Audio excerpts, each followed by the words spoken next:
اعوذ باللہ من الشیطان الرجیم، بسم اللہ الرحمن الرحیم۔ السلام علیکم ناظرین، پاک وطن ٹی وی کی جانب سے زاہد شہباز حاضر خدمت ہے۔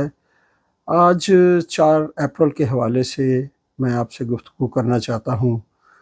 آپ کو اچھی طرح معلوم ہے کہ اس دن پاکستان کے پہلے منتخب وزیر اعظم ذوالفقار علی بھٹو کو پھانسی دے دی گئی تھی۔ بظاہر ان کا جرم یہ تھا کہ انہوں نے ایک ایسے بندے کو قتل کروایا ہے اپنی فورس کے ذریعے جو ان کے مخالف کا باپ تھا۔ تو یہ اب دنیا کے کسی بھی کورٹ میں ابھی جب انہوں نے کہا بھی ہے عدالت نے کہ وہ جو ہے وہ ٹرائل فیئر نہیں ہوا تھا، تو ان کی پہلے بھی دشمنی تھی وہاں پہ قصور میں، ان کی سیاسی یا جیسے بھی ذاتی تھی، کئی حملے ہو چکے تھے نواب محمد احمد خان پہ۔ تو ان کے بیٹے نے بہرحال جو ایف آئی آر درج کرائی، مگر اس کے بعد اس نے ساتھ ہی جب الیکشن آیا، وہ پیپلز پارٹی کا رکن بھی تھا، اس نے ایک اپنے ایم این اے کی سیٹ کے لیے ایک درخواست بھی دی ہوئی تھی۔ بھٹو صاحب چاہتے تو اس کی بلیک میلنگ میں آ سکتے تھے، کیونکہ وہ اس ایف آئی آر کو ختم کرنے کا اچھا عہدہ چاہتا تھا۔ تو بھٹو صاحب کے لیے عہدہ دینا کوئی بڑی بات تو نہیں تھی، وزیر اعظم تو انہوں نے ہی بننا تھا، مگر وہ اس کی بلیک میلنگ میں نہیں آئے اور انہوں نے ایف آئی آر کو نہیں چھیڑا۔ وہ اپنی جگہ پہ وہ پھر جب دور آیا ایک وقت جب اب شہید کہنا انہیں آپ اپنے لحاظ سے دیکھیں گے، میں اپنی نظر سے دیکھوں گا، مگر جو ہمارا جس پہ یقین ہے، جس پہ اعتبار ہے، جس پہ ہمارا ایمان ہے، قرآن پاک میں بھی ارشاد ہے کہ جو اللہ کی راہ میں مارے جائیں وہ شہید ہیں۔ تو شہید جو ہے یہ ضروری نہیں ہے کہ تلوار سے لڑتا ہوا ہی مارا جائے، وہ لاکھوں کروڑوں لوگوں کا محافظ بھی ہو سکتا ہے۔ اپنی پالیسیوں کی وجہ سے اگر وہ ٹکراتا ہے باطل سے اور وہ دھمکی بھی ملتی ہے اسے اور وہ سر عام ملتی ہے، وہ دوست دشمن سب مانتے ہیں کہ مسٹر بھٹو جب دوسرا دورہ کیا تو اس نے امریکی وزیر خارجہ اس وقت کے، تو اس نے کہا کہ مسٹر بھٹو ہم تمہیں نشان عبرت بنا دیں گے۔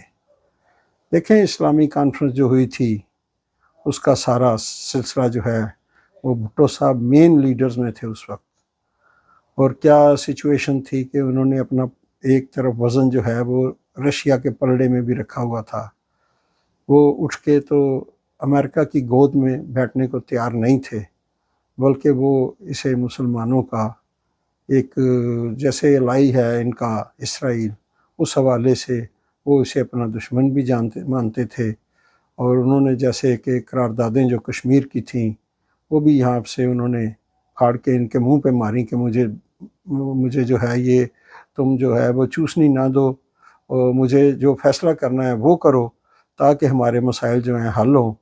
مگر وہ ان کو ایک ایسے کیس میں پھنسا دیا گیا۔ آپ نے دیکھا اڈیالہ جیل میں کس طرح سے جو اس وقت کا ڈکٹیٹر تھا عامر ضیاء الحق، اس نے کس طرح سے انہیں دبوچ کے رکھا، فوج کی جو وہاں پہ حفاظت اور سارے انتظامات جو جیل کے، وہ اگر یہ فیئر ٹرائل ہوتا تو اس طرح کسی اور کے ساتھ تو نہیں ہوا آج تک۔ اس کے بعد جیسے ان کو دفن کیا گیا، یہ بھی میرے تھوڑا سا ایک منظر اس طرح سے ہے کہ میرے جو خالو تھے وہ مرحوم اللہ تعالیٰ ان کی مغفرت کرے، وہ بتاتے ہیں کہ رات کو تقریباً 2:30-3 بجے بندہ آیا، ایئر فورس کا جو ہیڈ کوارٹر ہے چکلالہ، وہاں پہ وہ پاس ہی رہتے تھے، تو وہ ان کو ساتھ لے گیا۔ تو وہاں پہ چونکہ میڈیکل اسسٹنٹ تھے تو ڈاکٹر تو کچھ نہیں ہوتا، وہاں سے ڈیڈ باڈی جو ہے وہ C-130 میں روانہ کی گئی، اور کچھ دیر بعد وہ C-130 واپس آ گیا، تو پھر دوسرا بھیجا گیا، دوسرے میں پھر بھٹو صاحب کو بھیجا گیا، وہ اس کے وہ چشمدید ہیں، اور 50 کے قریب لوگ ہوں گے جنہوں نے جنازہ پڑھا اور ان کو دفن کیا، اور کسی کو مسجد میں البتہ لوگوں نے کچھ ان کا جو ہے وہ دیدار کیا آخری، مگر ان کی فیملی کو اور ان کو حتیٰ کہ یہ کہ جو ان کی اہلیہ تھیں پہلی وہ کفن لے کے آئیں تو انہیں وہ مس کیا ہوا خانہ کعبہ کا کفن بھی نہیں پہنانے دیا گیا، انہوں نے کہا کہ یہ لیٹر ہے کسی مولوی صاحب، اس کو جلد سے جلد دفنا دیا جائے۔ تو یہ پھرتیاں جو ہیں یہ کس کام آئی ہیں، آپ کے سامنے ہے رزلٹ۔ جو لوگ اس وقت ان کے مخالف تھے، جنہوں نے تحریک شروع کی ہوئی تھی، ان میں سے ایک صاحب نے تحریک نظام مصطفیٰ کے ایک متحرک رکن بزرگ، نام نہیں مجھے یاد مگر آپ یوٹیوب پہ دیکھ سکتے ہیں، انہوں نے فرمایا کہ مجھے بہت بعد میں پتہ چلا کہ یہ جو تحریک نظام مصطفیٰ تھی اس کے پیچھے قادیانیوں کا ہاتھ تھا۔ میں جو بھی آپ سے بات کروں گا وہ میرے جو بہترین علم میں ہے یا اس کا ثبوت موجود ہے میں وہی کروں گا۔ اور اسی طرح ایک قادیانی جس نے دبئی میں یہ اعتراف کیا ہے اس کی ویڈیو بھی موجود ہے، مجھے لگانی تو چاہیے ساتھ، مگر میں آپ سے کہتا ہوں کہ آپ دیکھ لیں جا کے، کیونکہ اس طرح سے ہمارا بھی ٹائم بہت ویسٹ ہوتا ہے۔ انہیں ڈاؤن لوڈ کریں، ویڈیوز کو بنائیں، یہ وہ پیچھے لگائیں تو ٹائم گزر جاتا ہے، ٹائم ویسٹ ہو جاتا ہے۔ تو بہرحال وہ ایک قادیانی تھا، میں اس کا نام پورا نہیں جانتا، مگر اس کی سٹیٹمنٹ ہے کہ بھٹو کے ہاتھ پاؤں میں نے باندھے تھے وہاں پہ، یہ جو جیل تھی وہاں پہ اپنا پنڈی میں۔ تو آپ کوئی شک تو نہیں رہ جائے گا اس پہ۔ ضیاء الحق کا، نسیم حسن شاہ کا بیان اٹھا کے دیکھ لیں، جب اس سے اصرار کیا گیا۔ افتخار احمد جو ہمارے قابل فخر ایک میں کہتا ہوں صحافی ہیں، جن کی وجہ سے آج یہ ایشو زندہ ہے، تو نسیم حسن شاہ نے کہا کہ پھر اگر ہم ضیاء الحق کی بات نہ مانتے تو ہمارے بھی چھوٹے چھوٹے بچے ہیں۔ تو آج دیکھیں نا یہ کس طرح سے یہ جو جج صاحبان ہیں ذلیل ہو رہے ہیں، انہی ہاتھوں سے آج بھی شکایتیں کرتے ہیں کہ اسٹیبلشمنٹ کا اثر ہے۔ یہ درخواست تو 2 منٹ میں قبول ہو جانی چاہیے جب اعتراف کر لیا ہے قاضی صاحب نے کہ بھائی ہاں یہ جو اپنا جو ہے یہ فیئر ٹرائل نہیں ہوا تھا، تو ان کو پھر اس کے پیچھے بھی جھانکنا چاہیے نا کہ کون سے ہاتھ تھے، کنہوں نے یہ ٹرائل کو جو ہے یہ اپنا اس طریقے پہ لائے تھے۔ وہ صاف پتہ ہے، سب کو پتہ ہے، اس میں کوئی شک کی بات تو ہے نہیں۔ تو ان لوگوں کو کب شرم آئے گی، وہ کب معافی مانگیں گے اور قوم سے آئندہ ایسا نہ کرنے کا حلف اپنا دیں گے جو کہ انہوں نے پہلے بھی لیا ہوا ہے۔ تو یہ ایک جان کا ضیاع نہیں تھا یا ایک فیملی کا ایک فادر نہیں مرا، یہ پورے عالم اسلام کا نقصان ہوا ہے۔ اس طرح کہ میں ایک بار ٹرینیداد میں تھا، وہاں پہ ایک بہت ہی قداور بندہ، وہ لگتا تھا کہ شاید کسی سروسز میں رہا ہے اور اپنا لگتا تھا کسی ایجنسی کا اور بڑا ایسے ہوشیار، اور اس کے پاس میں کسی اپنا جگہ کو لینے کے لیے گیا تو وہ بیٹھا تو دھوپ میں نے دیکھا کہ چمکتی دھوپ میں اس کی آنکھوں میں آنسو تھے۔ اس نے جب مجھ سے پوچھا کہ ویئر فرام، میں نے کہا پاکستان، تو وہ سوچ میں پڑ گیا ایک دم۔ تو اس کی آنکھوں میں نے آنسو دیکھے تو اس نے میری طرف دیکھے بغیر ہی کہا کہ تم نے بہت بڑا نقصان کر لیا، اپنی ایک بہت بڑی شخصیت کو کھو دیا ہے۔ پھر اس نے بھٹو کہا۔ تو یہ کیا لگتا تھا بھٹو صاحب کا؟ کوئی ووٹر سپورٹر، کوئی زمین لی تھی اس نے، کوئی پرمٹ لیا تھا ان سے؟ نہیں، یہ ہمارے پاکستانیوں کے اور مسلمانوں کے سوچنے کی بات ہے۔ محترمہ بے نظیر بھٹو یہاں پہ تشریف لاتی تھی، میری بھی ملاقات ہوتی تھی، کبھی تو میں انہیں اپنا اخبار دیتا تو وہ بڑی خوش ہوتی کہ ہاں یہ میں نے، بھٹو صاحب کا ہی دن تھا غالباً، یہی موقع تھا، 4 اپریل کا ہی وہ آئی ہوئی تھی یہاں پہ، تو میں نے انہیں اسپیشل ایڈیشن نکالا، خبردار اخبار اس وقت 2001 میں، تو گھر لے گئیں ساتھ، رول کر کے چھاتی سے لگایا، صبح آ کے مجھے پھر کہتی ہیں ہاں وہ جو آپ نے مجھے دیا ہے اس میں کچھ نئی باتیں ہیں جو مجھے پہلے نہیں پتہ تھیں۔ تو انہوں نے بڑا اپریشیٹ کیا۔ نیکسٹ ٹائم پھر جب ایک ملاقات میں نے ان سے کہا کہ محترمہ آپ نے ملک چھوڑ دیا اور پارٹی ٹوٹ گئی، تو بھٹو صاحب نے دیکھیں ملک نہیں چھوڑا تھا اور پارٹی برقرار رہی، اس میں جو کافی اپنا آخر تک جو ہے وہ، مگر اس میں نے کہا کہ اس میں صحیح کون ہے اور غلط کون ہے؟ تو انہوں نے جب یہ کہا کہ وہ بھی صحیح تھے اور میں بھی صحیح ہوں، تو ایک کہکا سا اٹھا، جو 40-50 لوگ تھے نیچے، جرنلسٹ بھی، تو میں نے کہا مگر اس میں تضاد تو بہت ہے۔ تو انہوں نے کہا کہ ہاں کچھ لوگوں کو تضاد نظر آتا ہے، مگر کچھ لوگ اور بھی ہیں جو یہ سمجھتے ہیں کہ یہ سوال آؤٹ آف کانٹیسٹ ہے۔ پھر انہوں نے مجھے کہا کہ بھائی وہ موت کی کوٹھڑی میں تھے، انہوں نے بڑا ہیروئک کردار ادا کیا، اور اس طرح کر کے یہ بحث تھوڑی سی میں نے زیادہ تو نہیں خیر کی، مگر یہ کہہ کے پھر انہوں نے کہا کہ بھائی میرے مر گئے ہیں وہاں پہ. تو جانے کی بات ہوتی تھی ہر بار، ہر بندہ یہی پوچھتا تھا پاکستان کب جائیں گی. تو غالباً میرے منہ سے بھی یہ نکلا ہوگا. تو وہ بیچاری جو ہے اس وقت وہ رو پڑیں. تو مجھے کافی جو دوستوں نے پھر یہ ڈانٹ ڈپٹ کی کہ یہ کس طرح کی صحافت ہے. تو یہ میں مطلب ہے کہ چیزیں یہ مجھے یاد ہیں اچھی طرح.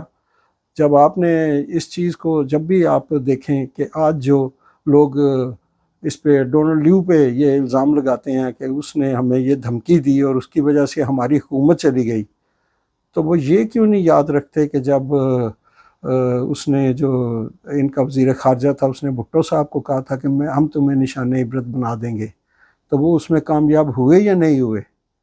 تو وہ پھر اس کو بھی تو مانے نا چیز کو، اگر یہ اپنی منوانا چاہتے ہیں.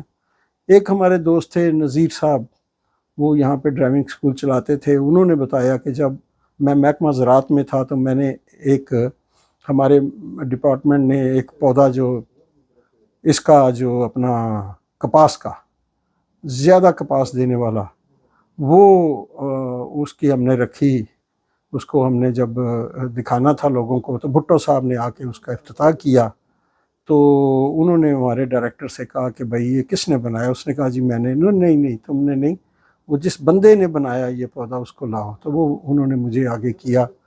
تو انہوں نے اپنے سیکٹری سے پوچھا کہ اس کو فوری طور پر یہ کہاں پہ، یہ آلریڈی کہاں پہ یہ بن رہا ہے؟ انہوں نے کہا یہ یا امریکہ میں ہے یا رشیا میں ہے. تو انہوں نے کہا امریکہ تو ہمیں نہیں یہ دے گا سہولت، رشیا کا ارینجمنٹ کرو، فوراً سفیر سے رابطہ کرو، اس بندے کو جتنی جلدی ہے وہاں پہ ٹریننگ کے لیے بھیجو. تو اس نے کہا کہ ودن ڈیز جو ہے میں وہاں پہ چلا گیا، اور پھر میں نے وہاں پہ جا کے اس کی ٹریننگ بھی لی. مجھے بھٹو صاحب کا پیغام ملا کہ میں جب بھی آؤں تو سیدھا ان کے پاس آؤں. کہتے ہیں میں سیدھا گیا. اس وقت گاڑی سے آتے جاتے تھے سارا. انہوں نے کہتے ہیں حالات راستے کے مجھ سے پوچھے، جب ان کا اقتدار تھا اس وقت کی میں بات کر رہا ہوں. تو انہوں نے افغانستان کے اور رشیا کے حالات اسپیشلی پوچھے کہ وہاں پہ لوگ کیا سوچتے ہیں، کیا تم نے کیا دیکھا سنا. تو بھٹو صاحب کی نظر اس وقت ہی تھی کہ رشیا کچھ جو ہے وہ چیز ایسی ہو سکتی ہے. مگر آپ دیکھیں کہ جب بھٹو صاحب کی وفات ہوئی، ان کی میں کہہ سکتا ہوں آج کہ ان کی شہادت ہوئی، کیونکہ بھٹو صاحب کے جانے کے بعد ملینز میں جانے گئی ہیں بے گناہ. مسلمانوں کا خون پانی کی طرح بہا ہے. اس سے پہلے یہ صورتحال نہیں تھی. انہوں نے ایک بڑا بیلنس رکھا ہوا تھا، مسلمان لیڈر مل کے چل رہے تھے. تو آج یہ ہو سکتا تھا جو آج سپر اس کی پاور کی جو لڑائی ہے، یہ ہماری سپر پاور تو اللہ کی ذات ہے نا، اور ہماری جو سپریم کمانڈر ہے وہ محمد مصطفیٰ آخری نبی صلی اللہ علیہ وسلم ہے. اور ہمارا جو آئین ہے مسلمانوں کا، یہ اللہ تعالیٰ کی آخری کتاب قرآن پاک ہے. اگر اس پہ ہمارا یقین ہے تو پھر ہمیں یہ بات بھی سوچنی چاہیے کہ وہ جو اس وقت مسلمانوں کے اتحاد کی بات کر رہے تھے کہ اے مسلمانوں اللہ کی رسی کو مضبوطی سے تھامے رکھو، وہ ایماندار لوگ تھے. انہوں نے اپنی جانوں کی پرواہ نہیں کی. ان کی جانیں گئیں یا نہیں گئیں؟ وہ اقتدار کے لیے نہیں تھے، نہ وہ اقتدار کے لیے نہیں، بلکہ وہ مسلمانوں کی قوت کے لیے لڑ رہے تھے. تو انہیں پھر ختم کر دیا گیا. تو میں بات کر رہا تھا نذیر صاحب کی. تو نذیر صاحب نے بتایا کہ بھٹو صاحب کتنا انٹرسٹ لیتے تھے یہ معاملات میں. وہ مجھے ایک ٹائم میں، مجھے رشین بھی آ گئی، پھر مجھے انہوں نے ایک ٹائم میں سفیر بھی لگانا چاہا، اور بڑی باریکی کے ساتھ وہ معاملات کو، ان کو اپنا جو دیکھتے تھے اور ان پر عمل درآمد یا ملک کے لیے. آپ دیکھیں کہ بڑے تھوڑے سے ٹائم میں آئین بھی بنایا. قادیانیوں کو جب انہوں نے غیر مسلم قرار دیا، اور دوسری پابندی شراب پہ، جمعے کی چھٹی، تمام کے تمام اسلامی کام وہ کر رہے تھے. تو اس میں یہ جو ہمارے مولانا صاحبان ہیں جو پروفیشنل، جو جہاد کے لیے تو لڑنے چل پڑتے ہیں، ڈالر کے لیے جہاد کرنے نکل پڑتے ہیں جہاں پہ ڈالر نہ ہو، ان کو وہ کچھ نہیں. وہ کہتے ہیں نہیں جی یہ تو اسٹیٹ کی ذمہ داری ہے، ڈرتے ہیں، بات نہیں کرتے، یا ایسی کوئی ملی جلی سی بات کر دیتے ہیں جس کا کوئی رزلٹ نہیں نکلتا. تو یہ بھٹو جیسے لوگ جو ہیں صاف کھری بات کرنے والے، ان کی ذات بڑی متنازع تھی، مگر متنازع بھی ان کے دشمنوں کو بھی فائدہ دے گئی کہ ان کے دشمنوں کی اپنی کوئی پہچان نہیں تھی. بھٹو کی مخالفت ان کی پہچان تھی، اور وہ اسی کا مارا ہوا آج کھا رہے ہیں. ان کے اپنے بھی بھٹو کا مارا ہوا کھا رہے ہیں، اور ان کے مخالف بھی بھٹو کا مارا ہوا کھا رہے ہیں. وہ کیسی شخصیت تھی، اللہ تعالیٰ انہیں کروٹ کروٹ جنت نصیب کرے، اور میں کھل کے انہیں شہید مانتا ہوں۔ وہی اللہ کی راہ میں انہوں نے جان دی، اور ہمارے لیے بھی سبق ہے کہ ہم ان کے نقش قدم پر جو ہے اپنے ضمیر کے مطابق، کہ جب بھی ضمیر کا سودا ہو دوستو، قائم رہو حسین کے انکار کی طرح۔ اب یہ نہ سوچیں کہ میں ون سائیڈڈ ہوں شاید، یا میں کوئی سیاسی، میرا کوئی سیاسی عہدہ نہیں ہے، نہ مجھے اپنا کسی قسم کا یہ کہ میں صحافی ہوں اور مجھے ایسی باتیں نہیں کرنی چاہیے، میرے کلائنٹ ناراض ہو جائیں گے، مجھے اس چیز کی کوئی پرواہ نہیں ہے۔